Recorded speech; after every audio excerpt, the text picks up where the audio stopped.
I'm Irene Lorenzoni. I'm a professor in the School of Environmental Sciences at the University of East Anglia in Norwich. I'm particularly interested in societal understandings and responses to climate change. So the way that people perceive and think about and respond to climate change at an individual level, at societal level, but also at a political one and in relation to policy making. And I'm Jordan Harold, so I'm a lecturer in psychology here at University of East Anglia. And I'm really interested in science communication and applying cognitive principles about how people understand and interpret science information. So being particularly thinking about how that applies to climate change communication. So why are we here today? Well, as you know, we've both been working with the IPCC, thinking about how they communicate some of the core information that they produce through their assessments. So, through some of our work and our research and our conversations, hopefully we'll have a bit of a chat today around what we've learned, some of the insights of working with the IPCC, but perhaps also some kind of reflections from each of our own perspectives around what the implications and challenges are moving forward, and how the IPCC might adapt. That's great. And we'll integrate some of the findings also from the workshop at UEA on the IPCC. Yeah. Okay, great. So shall we talk a little bit about the current challenges maybe that in relation to climate change and that the IPCC faces? Yeah. And I think, from my perspective, it's useful to think about the underlying context and background of where we're at the moment. So the IPCC, it's been going for 35 odd years now. It's been, I think, very successful as an organisation. Gets wide media coverage when reports are released. And obviously we're seeing increased media reports, particularly, around the world of the impacts of climate change, but also around the policies that governments are thinking about implementing and some of the challenges about public acceptability of those. So I think this role of the IPCC is kind of quite critical now, moving forward, thinking about how it can provide assessments that provide useful information to inform societal action. Yeah, and I would agree with that. I would also add to that I think increasingly there's more and more evidence that some of the extreme changes in the weather that we're seeing are underpinned by the changes in the climate. Attribution science has really moved a long way from there. The IPCC's reports are confirming some of those findings. And I think also what's really important to think about is also changes in climate action. So the IPCC's assessments have been underpinning a lot of the discussions and decision-making around climate change. But now there's a really big call, I think, for thinking about how those can lead to more effective action on climate change. Yeah. And of course, that really ties in then to around the communication of the IPCC's work. Yeah. So it goes to these great, lengths to do the assessments, to review the peer-reviewed literature, to assess what that means, and to condense that into these quite weighty reports. But then what happens? And I guess we can talk a little bit about, the processes of how it provides communications, but also some of the challenges around that too. Yeah, and maybe important to consider as well is that the IPCC can also respond perhaps a little bit more quickly sometimes to some needs by the political and other societal communities. For example, the 1.5 degree report that it published and so on were produced in a record time, if you like, for the IPCC in order to provide targeted information also for some of the negotiations around climate change. I guess it's fair to say that length of doing the reports, it varies for the special reports compared to the main assessment reports, which, happen across, 5 or so years. Yes, absolutely. Yeah. So they're different products of the IPCC for different purposes as well. And one of those products that we've been closely involved in is the summary for policymakers, which is kind of what it says. It's a summary for policymakers. But, through our experiences of being involved in, particularly with Working Group 1, what really kind of surprised me coming into that process is exactly who those policymakers are that is designed for. So I perhaps quite naively went into the process thinking, okay, it's for policymakers of all sorts. But actually there's all sorts of quite diverse policymakers that work at different levels within government. So that process of being involved, it kind of really enlightened me about the expert policymaker that goes along to the negotiations of the IPCC report that approves the summary for policymakers line by line. They have a lot of in-depth knowledge and understanding, which is quite different to perhaps other types of policymakers operating in various levels of government. Yeah, exactly. And so that's what the IPCC was set up for. It was set up to inform policymakers in relation to the state of the art around climate science. But the IPCC was set up and continues to be a way of reviewing the existing understanding on the climate science. It's not policy prescriptive. Mm-hmm. And so that particularly raises some challenges with regards to what its role is, what it can and can't do, where those limitations might lie. But it opens up, I think, possibilities as societal understanding of climate change has evolved and the need for different action on climate change as well. And maybe we can discuss some of those challenges as well. Yeah. So I guess maybe thinking about the audiences then. Mm-hmm. So with that kind of the expert policymaker in mind, maybe the primary audience for those reports, but in the background there are lots of other audiences who either are interested or would find the reports useful in their own work. What's been your experience of actually, thinking about those different audiences and how it impacts on the communication of the report? Well, I think the IPCC has really evolved over time in thinking about the audiences of its reports, and it's very much aware that although they are intentionally targeted at policymakers within government, there are a huge plethora of other societal actors who are very much interested in the findings of the IPCC and very much anticipate those in the 7 or so year cycles of the main assessment reports. But of course, these are very different audiences. They have different requirements with regards to understanding the climate science and potentially thinking of what that climate science implies in terms of taking climate action. So I think that there are important products that the IPCC generates in regards to communicating its findings. So traditionally, there are these big assessment reports, but as we said, the key information is distilled into the summary for policymakers. We worked with Working Group on the 6th assessment report summary, but each working group, Working Group 2 and 3 also have those. But the IPCC has made a huge effort, I think, in trying to expand the way that it communicates these.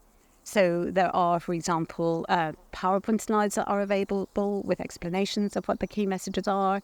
There are increasingly webinars and other more accessible audio and visual clips around explaining those.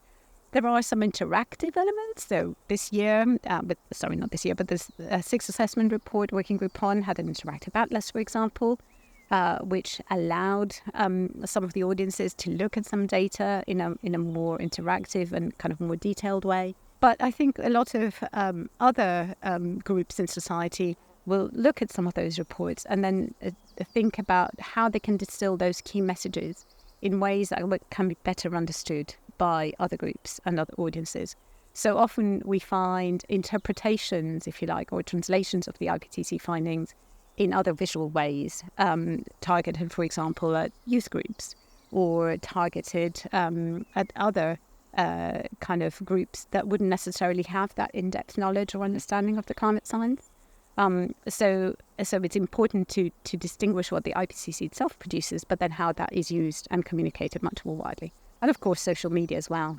Nowadays, uses and reproduces quite a lot of the IPCC information as well. Yeah. And for me, that's kind of the core challenge that the IPCC has. It's been such a successful organisation. Lots of audiences really interested in its work and its outputs.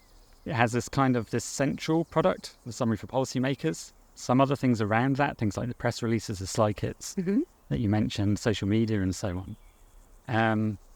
But then there's kind of these derivative products. So I guess it talks to kind of how other audiences might be catered for, at least in the way that the process currently works. So yeah, I guess there's a challenge, there's diverse audiences, but there's a single product. So this one size kind of fits all approach, which doesn't necessarily meet the needs of those diverse audiences. So for me, it really does open up that question about how other organisations can be supported in leveraging the work of the IPCC and those core outputs that it can provide, of course, with limited resources that it has, in a way that enables those other organisations to kind of, pick up the baton, as it were, and provide much more tailored information to the local audiences, local languages for local needs and so on. Yeah, exactly. And I think there are some conventions that the IPCC reports follow. There are particular codes, for example, in use of colour and use of language and so on, which are important to consider also in relation to how it is that those understandings might vary across the world, across different cultures and across different ways of perceiving the environment that surrounds us. So again, the IPCC, I think, is moving very much in that direction in terms of being aware of those particular needs. But again, it has certain constraints and certain limitations as to how much it can do and the resources available to produce reports in different ways.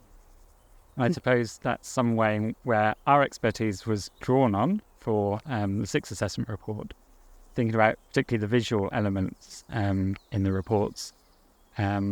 So drawing on kind of the cognitive science around how people process visual information, how they process that in relation to the text that accompanies those visuals, and trying to really work collaboratively with the authors, with the technical support units, with information specialists, to try and provide, I guess, more accessible, more user-friendly forms of communication. And I suppose maybe it'd be interesting to hear your reflections on, some of the key insights from that process, because we did quite a number of kind of activities, didn't we, with the IPCC? Yeah, we did. And that, I think, is a really interesting point that you just mentioned. It's that idea of co-designing and co-producing those reports a bit more extensively, rather than them being directed more top-down by the science that underpins those reports.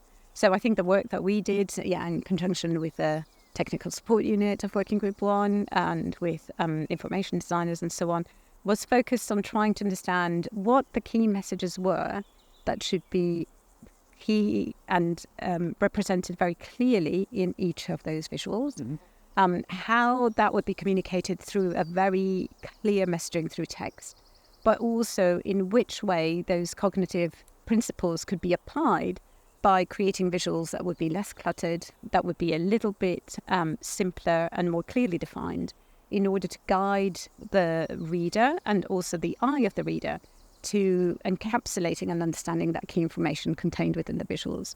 And I think what you indicated, in addition to the co-design between these different groups formulating the visuals, was also that user testing component. Yep.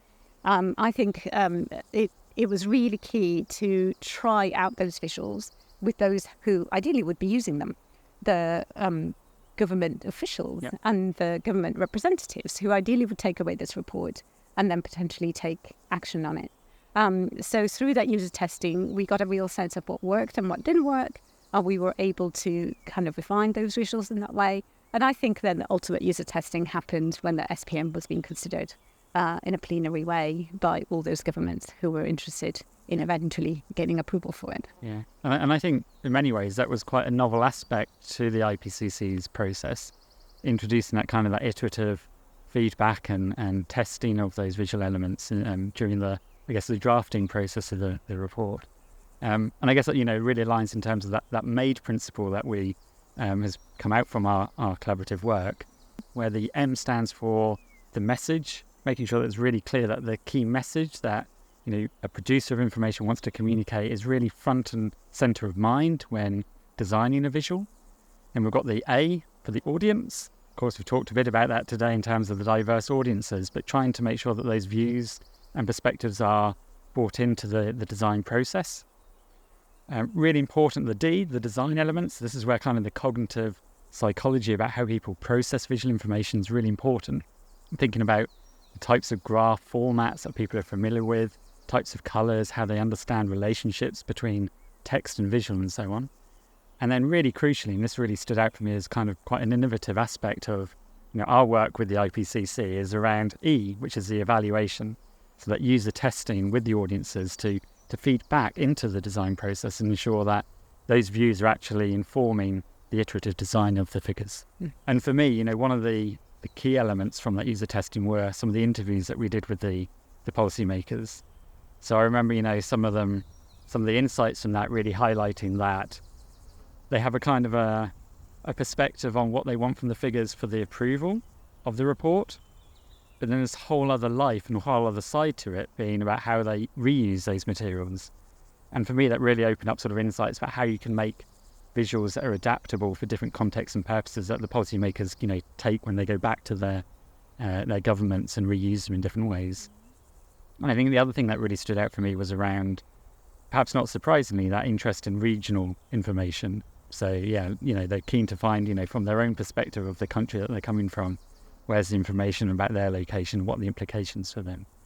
So I kind of felt that really helped kind of inform our discussions with the authors to help feed back some of those perspectives into the process of the drafting of the visual? Yes, I agree. And I think increasingly there are some key principles there that can be applied to visuals and to reporting at a variety of different levels. So were the IPCC interested in perhaps tailoring some of its products or enabling them to become a little bit more regionalized? I think that would have a really important uptake across a variety of stakeholders in different places around the world. But there are some key elements there that could also be applied to the drafting of those reports, which I think might be found to be really, really useful. But of course, the IPCC interact closely with the focal points in a variety of different countries. Those focal points serve to disseminate the information that's produced by the IPCC, but also interact with their national level in order to understand what's required and how best to use that information for, again, informing decision-making going forward into the future. So I guess, I don't know, maybe we could sort of look at moving forward ahead, obviously with the 7th assessment report on the horizon, just getting started. Thinking about maybe our reflections on being involved with the IPCC and involved with some of the reports. What do you think kind of, are the key take-homes from that experience to feed forward? What would you like to see in terms of AR7's communication design? Well, I think the IPCC is open to suggestions of how it can improve its processes, how it can be more inclusive. It's certainly working hard towards doing that. It is a big established institution, and so certain processes will change, but they will change incrementally. And I think the experience we've had in terms of working with a variety of different authors, scientists, PSU and information designers has shown that it's possible to introduce those changes, make them perhaps a little bit more experimental, try them out and see what works and what doesn't work. So from that point of view, the IPCC were interested in taking that forward. I think there's quite a lot of potential to do that. But of course, there are also constraints in doing so. And I think we've experienced those in our work. So I'd be interested in hearing your perspective too. But one of them, of course, is time and facilitating the interaction and enabling those who are interested to come to the table, making sure that voices are heard that perhaps potentially might not have been or might not have had the chance to be heard, and finding ways of integrating those into the production of novel dissemination outputs. So I think there is this drive, and I think we've been part of a process that shows that it's possible to enable that change to happen. But it does require, I think, quite a lot of effort and energy in order to support that. If the IPCC were interested in taking this forward in AR7, then I think there's the potential to do so. Our experience derives mainly from Working Group 1, but Working Group 2 and Working Group 3 have also been interested in some of those elements and taken some of those elements forward as well. So I think there is the potential there of seeing something emerge. Again, to what extent it permeates other aspects of the IPCC, we were involved mainly in the SPM, which is a set of key figures that are decided through interaction with the scientists and authors and so on. Whether that can be done realistically for other types of figures, I'm not so sure, again, because of these resource and time limitations, I would say. I don't know, maybe you have some suggestions of what... Well, I think, I very much agree in terms of thinking about the constraints in which the process operates under. So as you say, the time constraints. I think the communication elements are really important, in light of that context we already talked around in terms of making things accessible for the diverse audiences. But as you say, there's only so much time, there's only so much resources. The authors are under a lot of pressure. They're trying to, assess these vast volumes and volumes of the peer-reviewed scientific literature, which just, continues to increase year on year.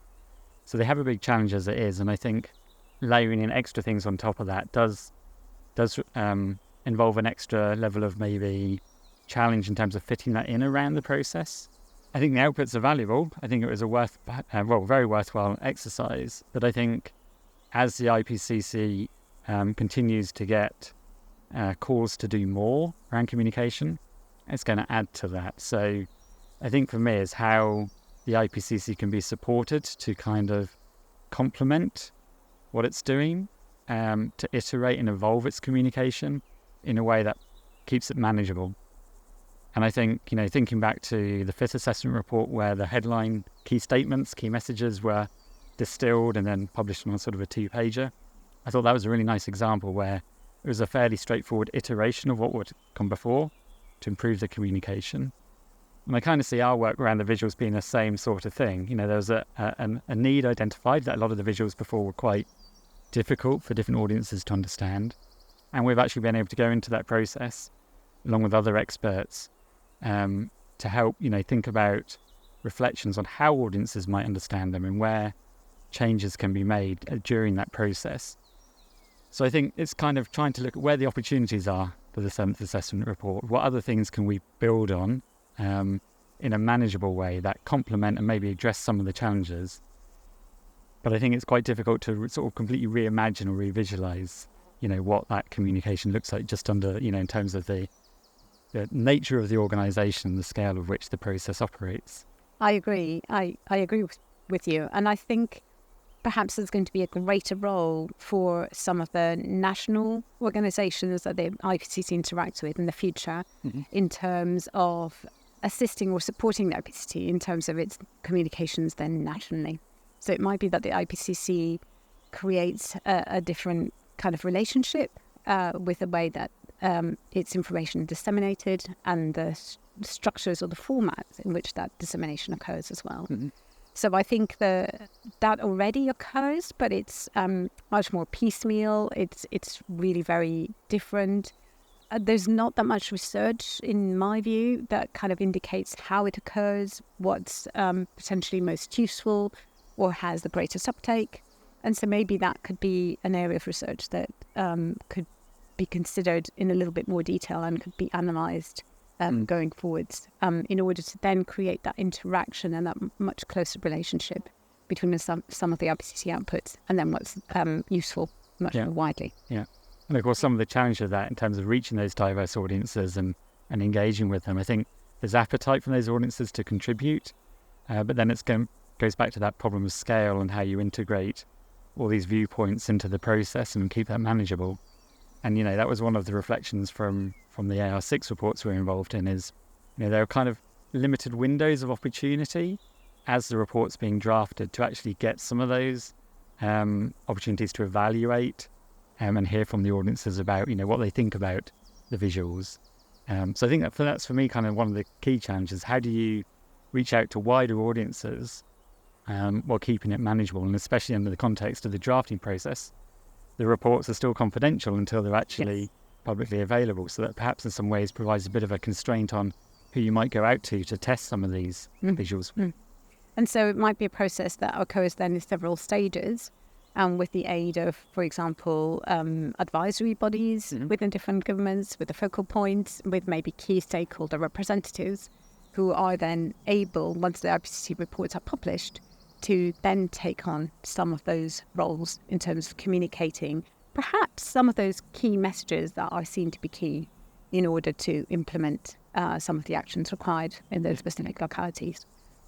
So an opportunity to make more use of maybe the national focal points and the resources they have to support, wider and improved communication. Exactly. And I think, sorry to interrupt you, but I think another important component then is also to think about the role of communication in relation to action. Because I think this is the call that's been made over several years, suggesting that, the science around climate change is relatively well known. There are, of course, improvements. There are additional areas of research that could be incorporated further into the IPCC and so on. But now is a time, there is evidence now that now is a time to really focus on mitigating climate change, but also adapting to the changes that are already occurring. And yet in some areas that is arguably not happening quickly enough or not happening well enough. And so communication is a key aspect of that. But there are other complex processes in the societies that we live in that interact with our potential decision-making and then ability to take action on climate change. Okay, yeah. So does that talk to then in terms of the nature of the assessment, in terms of making it actionable? So obviously, we often talk around, IPCC is, I've forgotten the word, policy relevant, but not policy prescriptive. Yeah. So in terms of, that dimension you're thinking about there, does that suggest there needs to be a shift in that? Or do you think that's such a valuable thing in terms of getting all the nation states to agree on the text? Actually, that's an important principle to stick to for the IPCC, to not be policy prescriptive. Mm-hmm. I think the IPCC was set up to not be policy prescriptive because it would enable it to have a certain objective authority in relation to evaluating the science. And that was really important when it was set up initially in order to progress the understanding around complex global phenomena like climate change. Mm-hmm. I think also the local realities of individual nation states and even more local contexts mean that solutions that might be relevant or might be effective in one area wouldn't necessarily apply or be so helpful in other contexts. So a certain amount of maneuverability, I would say, and openness to thinking about different options and solutions that would be acceptable and that could be taken forward in a kind of fair and just way in each local context and reality are very important. So I think here is where the IPCC has a very important role in terms of overseeing and reviewing and distilling the key elements from scientific understanding. But then there is a certain amount of then political decision-making and negotiation that has to occur, which is outside the remit of the IPCC. And of course, there are many debates about whether the two should be much more strongly interlinked or not. But I think historically, that's the reason behind that distinction. Yep. So the United Nations Framework Convention on Climate Change and the Paris Agreement are the more, if you like, political arm of trying to think about how to deal with climate change. But the IPCC supports that process by distilling and providing that essential information. Yeah. And I think there's evidence of the value of that through the wide societal interest in the work of the IPCC, and often, it's the kind of the go-to resource for that authoritative take and that assessment of the current state of knowledge on a whole wide range of issues that intersect and that emerge from, climate change. Yeah. And I think a very interesting component, which you mentioned earlier, is also the rise, of course, of social media and the diffusion of that information in so many different ways.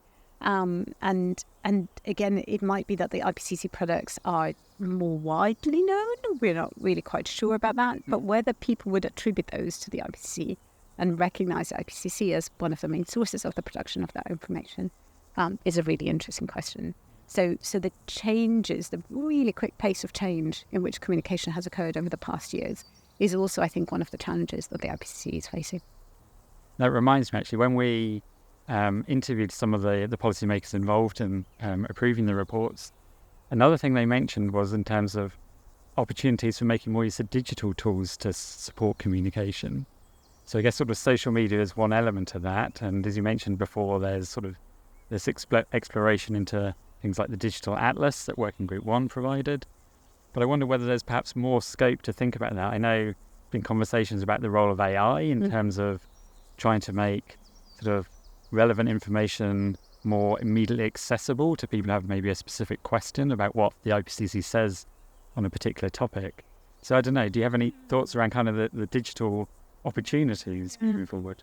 I think that's a really, really interesting question. And I think the workshop in part touched on some of these aspects as well. There was, I think, some discussion around the searchability of the IPCC reports, around finding quickly relevant information that would be useful for anybody wanting to understand in much more depth what the IPCC had found or had reviewed around that topic. I think also there is a potential there for connecting some of the reports of the IPCC better as well, and the relationships that might exist between elements within those reports. And I think, again, because it's such a quickly evolving field, there might well be other potential uses of emerging technology that could lend themselves to making the IPCC reports more accessible, not by the reports necessarily changing themselves in nature dramatically, but because they could lend themselves in different ways to be searched and used by the audiences that are interested in them. So perhaps by actually sort of adding some of that functionality or ways that people can interact with the reports, perhaps is quite an efficient way of actually sort of overcoming some of these challenges, or at least making progress. Because it doesn't sound like it's the sort of thing that would burden the process per se, just providing some extra sort of things that wrap around the reports to make them much more accessible. I agree. I also think, though, that we should be aware of what functionalities and what technology might be available to people around the world. Mm. And of course, we sometimes view this from our own perspective, but there might be certain limitations in terms of accessing, for example, computer power, or accessing particular types of software and so on, in terms of being able to look at these reports or access these reports, especially online, for instance. Yeah. So I think that diversity has to be considered for the IPCC going forward, and the inclusivity of its messaging as well as the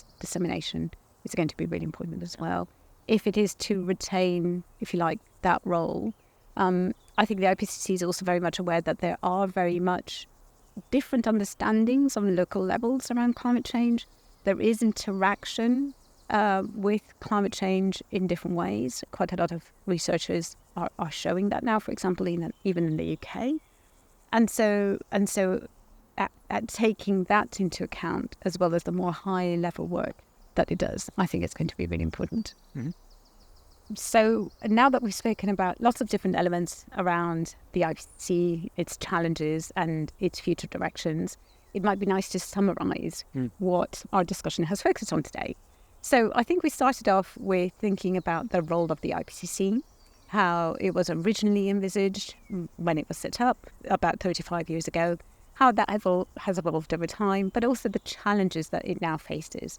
Because, of course, quite a lot of the science around climate change is well understood. There are obviously progresses being made. There's always new material that emerges. And so there is a consistent and ongoing role for the IPCC to review such work and produce it in accessible formats, not only for policymakers, which are the designed or designated audience of the IPCC, but also now much more widely to all these societal actors who are very much interested in understanding where the state of the climate science is, what directions it's pointing towards, and more importantly, thinking about how to take action around climate change. Mm-hmm. Of course, the IPCC, as we also discussed, has a role in producing these assessments, but it's not policy prescriptive. The negotiations around what to do in relation to climate change, how to potentially incorporate those elements into societal decision-making, how to negotiate those, and what the outcomes might be in terms of what we can or should do, is something that's much more political and societal. And those decisions will be different and will be taken in a variety of different contexts around the world. I think we also discussed what future potential there is for the IPCC. And I think we felt that really those reports are important, are key outputs of the IPCC.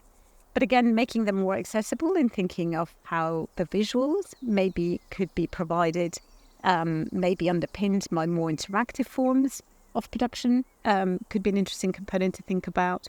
We also considered how additional technology and software like AI, for instance, might be incorporated into the reports themselves, aiding the audiences to find information that they need, maybe join up information that's in different reports, and therefore have a much more comprehensive and perhaps detailed use of those reports as well.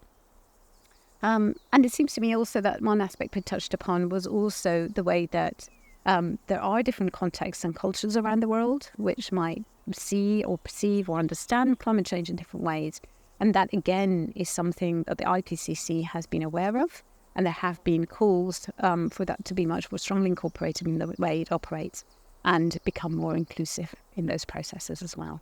So I think in terms of future directions for the IPCC, we've highlighted some specific areas that we think we would like to see taken forward. We also think that there's a lot of research really emerging that's contributing to the work that we've done around visuals in relation to IPCC and more generally. And perhaps we could conclude with a couple of reflections around what the UEA workshop on the IPCC gave us and take away points that we had. I don't know whether you might have any insights that you want to share. Yeah, I think, one of the things that really stood out for me from the workshop was this idea of what the IPCC already does in terms of the core content, the underlying chapters that contain such rich information that's potentially, really relevant to, many of those audiences we've talked about today. So, be it governments or businesses or other organisations in society, in actually providing actionable evidence and insights or that assessment of the evidence to inform what they do. So if we often think about the summary for policymakers, very high-level messaging, which is useful kind of for big, bold statements, but perhaps less actionable information that's relevant to a specific local context. Some of that's in the underlying chapters. So one of the points made at the workshop was how you might actually try and make that information more accessible, more user-friendly through some of those things we've talked about today, like the aiding the searchability, the findability, the how people can make connections between different parts of the report. Yeah, that's really interesting. I think that's a really good point. I think one of the points I took away from the workshop was also around the variety of different knowledges that now exist around climate change and the understandings and assessments that are also done at a local level based on a variety of different contexts. So I think from the workshop, one of the points that was made was how to also incorporate those into the assessments of the IPCC, and perhaps thinking of different ways in which those can be published and therefore made accessible to the review process that the IPCC undertakes, in order then for that knowledge base to be much broader and perhaps more detailed, and for those variety of different perspectives to also make it into the IPCC reports and be represented there. Great. Well, it's been great to have a chat with you today, Irene, and plenty to look forward to for AR7. Yeah, thank you, Jordan. It was a pleasure too.